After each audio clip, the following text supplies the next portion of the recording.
My dear students, कल मैंने आपको पास्ट कंटिन्यूअस टेंस का अफर्मेटिव और नेगेटिव सेंटेंस का ट्रांसलेशन कैसे हिंदी से अंग्रेजी में बनाते हैं इसको मैंने कल बताया था। आज आपको पढ़ना है पास्ट कंटिन्यूअस टेंस का interrogative and interrogative negative sentence.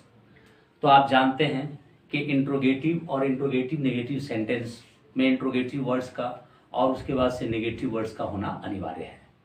आप देख रहे हैं कि ये सभी वाक्य पास्ट कंटिन्यूअस टेंस के हैं क्योंकि वाक्य के अंत में रहा था, रही थी, रहे थे इत्यादि आया हुआ है। और आप ये भी देख रहे हैं यहाँ क्या आया है और यहाँ पर क्यों और नहीं, अर्थात यह इंट्रोगेटिव सेंटेंस है, यह इंट्रोगेटिव नेगेटिव है। उसके बाद से क्या और नहीं आया है, यह इंट्रोगेटिव नेगेटिव है। उसके बाद से किसे आया है, यह इंट्रोगेटिव है। क्या और कभी नहीं, ये दोनों आया है, यह इंट्रोगेटिव नेगेटिव होगा। कौन आया है, इंट्रोगेटिव होगा।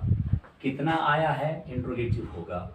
उसके बाद से किसका आया है और नहीं, ये इंट्रोगेटिव नेगेटिव होगा। और उसके बाद से कब आया है, इंट्रोगेटिव होगा। और कैसे आया है, इंट्रोगेटिव होगा। Now what will be the rule of translation. अब अनुवाद का नियम क्या होगा, तो इसके अनुवाद का नियम होगा इंट्रोगेटिव वर्ड, अर्थात किसी भी या जो इंट्रोगेटिव सेंटेंस है या इंट्रोगेटिव नेगेटिव सेंटेंस है, इसके बीच में अगर क्यों, कब, कैसे, कहां, कौन, कितने इत्यादि आया है उसकी अंग्रेजी सबसे पहले हम लिखेंगे। और यदि वाक्य क्या से आरंभ है तो वाज या वेयर का प्रयोग करेंगे सब्जेक्ट के अनुसार। और यदि बीच में क्यों, कब, कैसे, कहां आया है तो उसकी अंग्रेजी लिखते हुए तब हम वाज और वेयर का प्रयोग हर हाल में करेंगे, फिर लिखेंगे सब्जेक्ट। और उसके बाद से देख लेंगे वाक्य इंट्रोगेटिव नेगेटिव है तो नॉट या नेवर में जो अनिवार्य होगा रखेंगे। उसके बाद वर्ब रखेंगे, फिर आईएनजी प्लस ऑब्जेक्ट होगा प्लस साइन ऑफ इंट्रोगेशन। आइए इस नियम के आधार पर हम इसको ट्रांसलेट करते हैं। पहले आया है क्या, मैं उसे चिढ़ा रहा था, तो क्या है आया है तो वाज या वे रखना होगा। मैं करता है तो इसके साथ क्या लग जाएगा, वाज, क्योंकि वाज के बाद आ जाएगा आई। आई के साथ क्या लगता है, वाज आई। और चिढ़ाना का अंग्रेजी होता है टीज, और टीज में आईएनजी लग जाएगा टीजिंग, और उसे का अंग्रेजी हो जाएगा हिम। Was I टीजिंग him. फिर दिया है तुम उसका विरोध क्यों नहीं कर रहे थे, तो क्यों आया गया है, तो क्यों का अंग्रेजी हो जाएगा वाई। अब उसके बाद से तुम का अंग्रेजी होता है यू, यू के साथ क्या लग जाएगा, वेयर, वाई वेयर यू। अब उसके बाद से नेगेटिव वर्ड है नहीं, फिर हो जाएगा नॉट। विरोध करना क्रिया है, उसका अंग्रेजी होता है प्रोटेस्ट, और प्रोटेस्ट में आईएनजी लग जाएगा प्रोटेस्टिंग। अब उसके बाद आ जाएगा उसका, इसका हो जाएगा हिम। यह बन जाएगा why were you not protesting him. फिर दिया है क्या हुआ मुझे घूर घूर कर नहीं देख रहा था, तो क्या आ गया है तो उसका अंग्रेजी क्या हो जाएगा, वॉच। और उसके बाद से वह का अंग्रेजी हो जाएगा ही। और फिर नेगेटिव वर्ड है नॉट। घूर घूर कर देखना का स्टेयर होता है, स्टेयर में आप आईएनजी लगाएंगे स्टीयरिंग, और मुझे का हो जाएगा me. Was he not staring me, sign of interrogation. फिर दिया है वह किसे डांट रही थी, तो किसे का अंग्रेजी हो जाएगा हूं। और उसके बाद से was और where में लगाएंगे was, क्योंकि हमारा कर्ता क्या है वह, और वह का अंग्रेजी सी, क्योंकि फीमेल है तो उसके साथ लग जाएगा was। whom was she। और डांटना का अंग्रेजी होता है scold, scold में ING scolding. whom was she scolding। अब कह रहा है क्या हुआ इन दिनों इस कारखाने में कभी नहीं काम कर रहा था, तो फिर क्या आ गया है तो वाज लिखेंगे क्योंकि हमारा करता है वह, और वह का अंग्रेजी होता है ही के साथ लगाते हैं वाच, वाज ही। और देखिए कभी नहीं आया है तो उसके अंग्रेजी क्या हो जाएगा नेवर। और उसके बाद से काम कर रहा था वर्किंग, वर्क में ING working in this factory, in this factory. और इन दिनों अर्थात these days या nowadays भी होता है। अगला वाक्य है कौन कल यहां पर काम कर रहा था। आपका इंट्रोगेटिव वर्ड है कौन, कौन का अंग्रेजी होता है हु। अब उसके बाद हमको रखना है वाज या वेयर। तो आइए हम कर्ता को देखते हैं।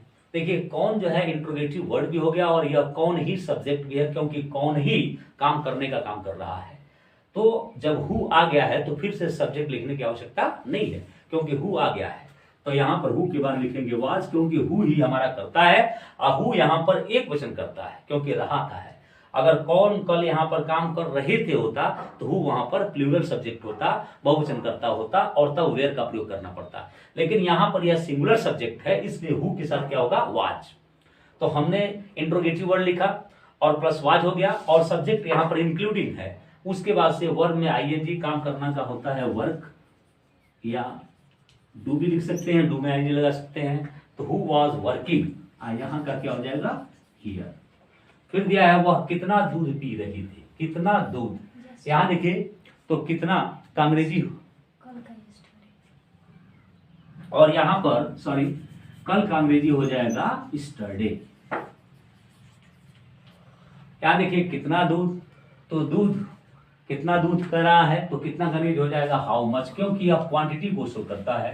How much milk, how much milk. अब उसके बाद से हो जाएगा कर्ता आपका क्या है वह का अंग्रेजी सी के साथ क्या लगता है वाज सी। और पीना का क्या होता है ड्रिंक, ड्रिंक में आप आईएनजी लगाएंगे ड्रिंकिंग। और देखिए ऑब्जेक्ट क्या है दूध, तो मिल्क पहले आया ही हुआ है, इसको डबल नहीं लिखेंगे, यहाँ हो जाएगा sign of interrogation. How much milk was she drinking. अब यह है किसका भाई मेरी घड़ी नहीं चुरा रहा था, तो किसका भाई, किसका भाई होता है हुज, इसके साथ भाई जुड़ा हुआ है ब्रदर, हुज ब्रदर। इसके बाद रखना है हमको वाज या वेयर। आइए हम कर्ता को तलाशते हैं। कर्ता क्या है किसका भाई, यह पूरा है कर्ता। तो यहाँ आप देख रहे हैं कि हुज आया हुआ इंट्रोगेटिव वर्ड और ब्रदर, यह कर्ता जो है दोनों अटैच है, तो इसलिए अब फिर से हमको कर्ता लिखने की आवश्यकता नहीं है।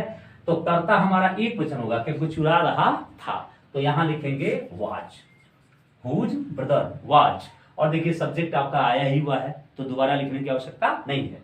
और देखिए नेगेटिव वर्ड है नहीं, तो लिखेंगे नॉट। और चुराना का अंग्रेजी होता है स्टील, स्टील में आईएनजी क्या हो जाएगा स्टीलिंग। तब कह रहा है मेरी घड़ी my watch. Whose brother was stealing my, whose brother was not stealing my watch, यह हो जाएगा। उसके बाद है वे मेरा समर्थन कब कर रहे थे, कब का अंग्रेजी होता है when, और when के बाद हमें लगाना है was या where। तो आप जानते हैं वे करता है और वे का अंग्रेजी होता है they, और they के साथ लगता है where, when where they। और समर्थन करना का अंग्रेजी होता है सपोर्ट, और सपोर्ट में आईएनजी लगाएंगे supporting, when were they supporting। और मेरा का क्या हो जाएगा me, sign of interrogation, when were they supporting me।